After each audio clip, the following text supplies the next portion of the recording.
జిల్లా పరిధిలోని ప్రజలకు పోలీసులు నిరంతరం అందుబాటులో ఉంటూ చట్ట పరిధిలో ప్రజల సమస్యలను పరిష్కారం చేస్తూ ప్రజల భద్రత రక్షణ ప్రధాన లక్ష్యమని జిల్లా ఎస్పీగా బాధ్యతలు స్వీకరించిన శ్రీమతి జానకి ధరావత్ ఐపీఎస్ తెలియజేశారు.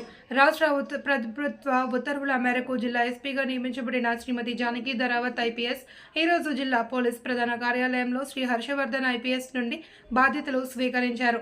అనంతరం ఎస్పీ మాట్లాడుతూ జిల్లా పరిధిలోని సామాన్యుని దృష్టిలో పెట్టుకుని వారికి భరోసా కలిగించే విధంగా పోలీసింగ్ ఉంటుంది అని, శాంతి భద్రతల విషయంలోనూ కఠినంగా ఉంటామని, ఎవరైనా శాంతి భద్రతలకు విఘాతం కలిగిస్తే సహించేదే లేదని, కఠిన చర్యలు తప్పవని, శాంతి భద్రతలకు విఘాతం కలిగించే విధంగా విద్వేషాలను రెచ్చగొట్టే వారి పట్ల కఠినంగా వ్యవహరిస్తామని తెలియజేశారు.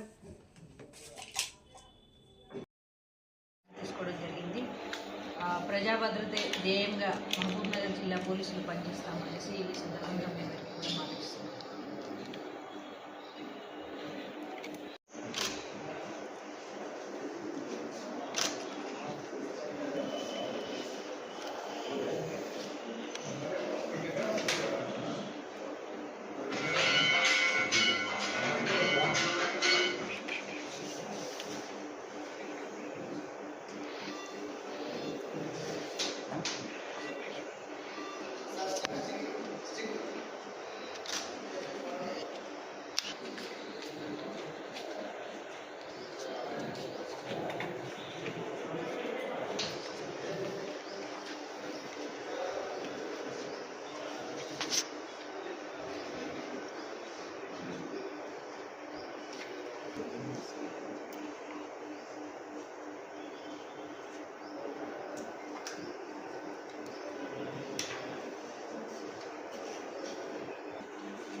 కొంచెం లెఫ్ట్